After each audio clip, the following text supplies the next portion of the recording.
Welcome everyone. Today we're going to discuss in the Global Talent Show about the Lisa's initiative, especially she is expert of community development, which is very, very important for Global North and for Global South. So we do focus on artificial intelligence because these kind of software industries, they need community developments. They need to develop the talent development landscapes. They need to focus on skills as well as they have to attract different kind of community for collaborations, for partnerships, specifically the startup community, the university community, the technology communities, also the government, because government need to develop better policy for this artificial intelligence. And emerging economy, we have a lot of challenges and so on. So, Lisa, what's your thoughts? I know in the long run you can discuss about the topics and so on. Now your time, you can discuss about the community development for software industry, specifically for AI industry. Oh my. Community development programs. Very greatly, of course, because all communities are different. By starting from the ground up, you do ensure the fact that you're going to be looking at every possible nook and cranny that the public has and how to suit their needs. Community development program is definitely not a top-down construct because a top-down construct is based upon someone's druthers and well wishes, whereas community development from the community forward deals with reality as it sits. In many communities, especially now in this time, what we're seeing is groups that, for whatever reason, are having a more difficult time moving forward than others do. Is it because they're a more rural section? I'm not so certain. Is it because it's a city with massive amounts of technology? That's a possibility about which I am still not certain. When it comes to artificial intelligence, we're going through the phase where there are many different types of AI out there, being used in a variety of ways, exploring every nook and cranny, and its ability for things we see as either good or bad. We've heard stories about ChatGPT and its effect upon, how shall we say, vulnerable youth. That there have been some incidences where advice from ChatGPT have enabled people to hurt themselves. Can I get to something specific? No. All I do know is that with this first segment of artificial intelligence, it's everybody in it for themselves. Everybody's going to want to experiment to see what AI can do.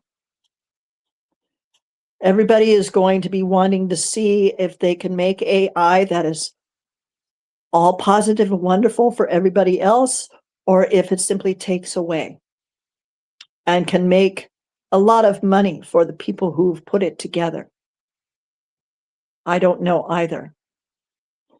We have a lot of supposing, just suppose, that artificial intelligence comes up with its own sense of what is right and what is wrong, based upon its machinery, maybe, based upon how the people that have created it think about the world. That's a possibility as well. We're seeing a number of different types of artificial intelligence out there that are being used for specific things. I do believe that as we grow, these things will multiply and come together. At that point in time, there could be decisions made by artificial intelligence as to what they should and what they should not use. This gets closer to something called the consilience. Consilience, meaning a single line. Will AI become absolute?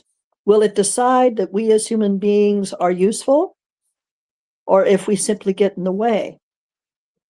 These are all the questions that we're looking at, both today and very likely for tomorrow and for quite some time to come while we continue to explore these possibilities. So, any specific questions, please ask. My concerns about AI have to do not with AI itself, but with the people that are programming it at this point in time.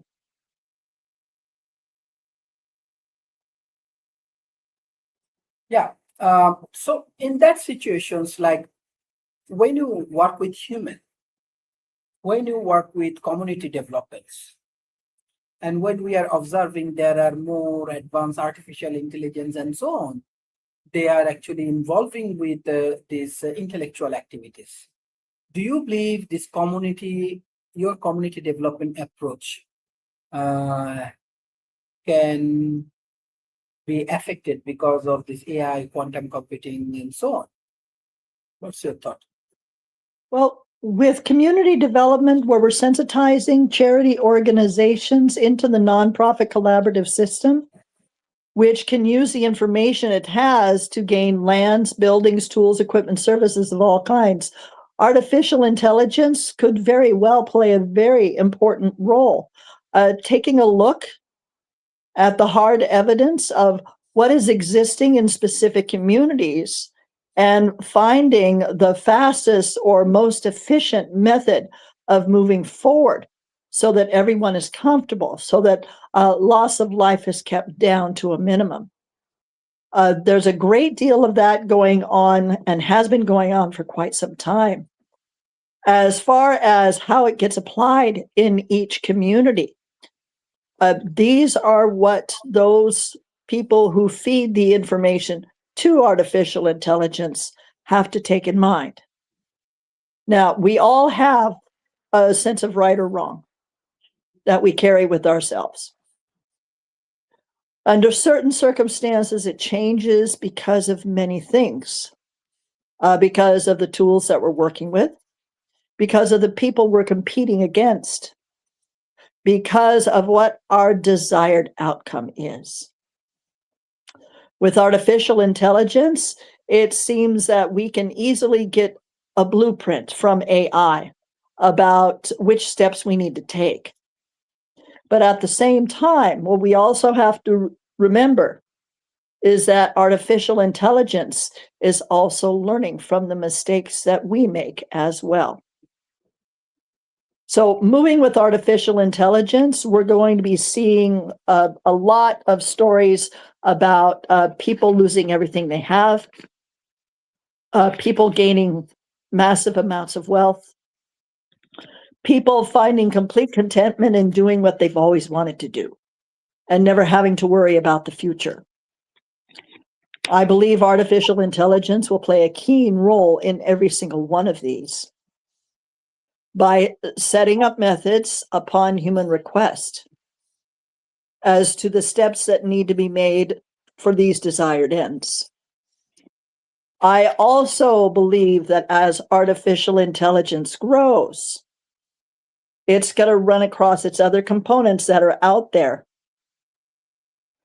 Whether it's ChatGPT or Grok or any of these others, they will run into each other and they'll start to combine and change ideas. And that's where consilience starts to come in, is when all of these do combine. And yes, they will. I have no doubt of that. There's no method by which we'll be able to keep one AI from eventually joining with another. But what will be the outcome? So when it comes to development inside of communities, AI can give us a tender timeline. It can move us in a specific direction and then decide what that next course can be, but only as much as the information that it's given. Now, all of these I'm saying are obvious to anyone who's going to sit there and think about it. As these different AI systems start to come together, they may start to experiment. That part I don't know. What human factors will AI take in? What factors do we think that are human truly aren't and belong with AI? I don't know. So we'll be seeing AI for a while that is designed specifically for certain types of systems, and they'll be working on their own for a good long time.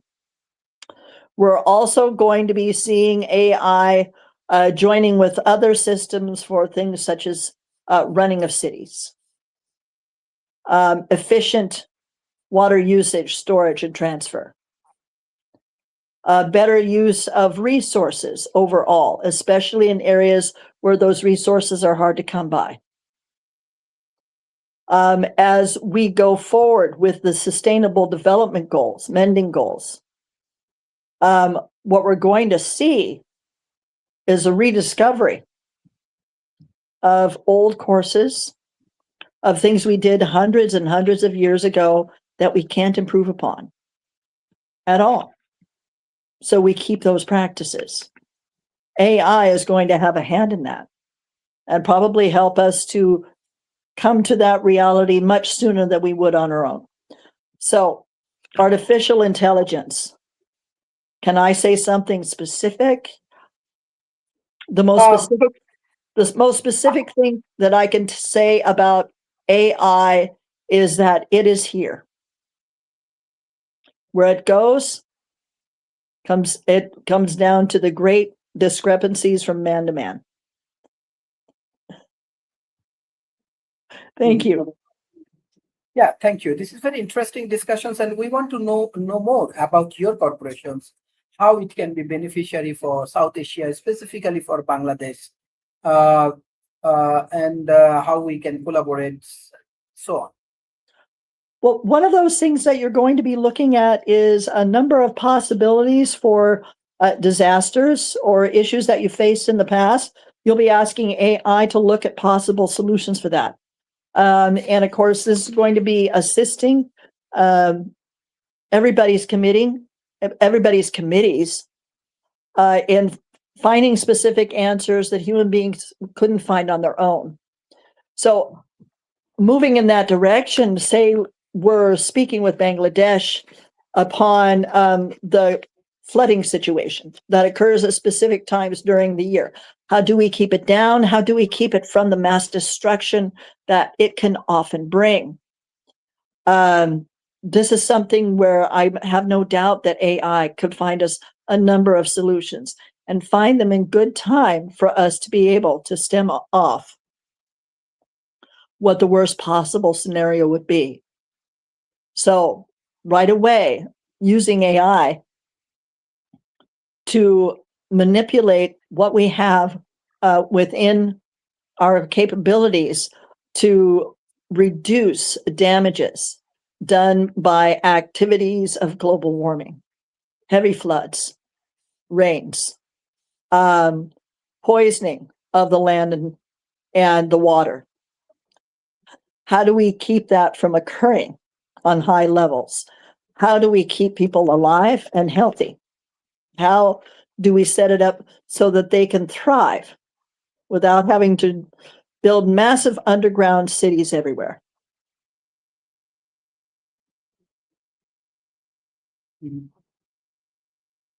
Excellent. So what's your closing remarks for today's sessions and how we can move forward? What we'll be looking at through a collaborative system, and I'll remind you again, this is built from the ground up and adjusts according to what it meets along the way. The very first thing from the ground up is the people who are next to you. As these other tools and things are brought in, we must remember it's the people next to us who matter the most, because these collaborative systems are set to restore social and community infrastructures, especially in areas of conflict and mass migration, where it's been issues with the wealth that's under the soil that causes more issues. How will AI take care of this? It's going to help us find some answers without so much of the hostility. How do we solve this? We can solve this as a people rather than as aggressor and, well, victim. I think it can go a long way toward reducing that victimhood. Quite a bit.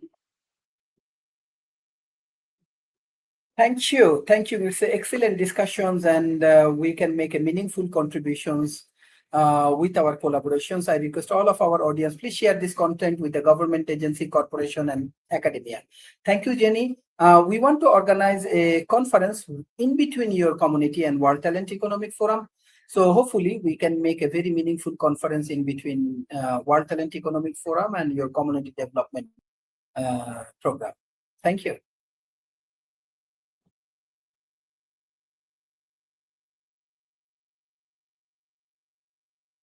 Thank you. Okay.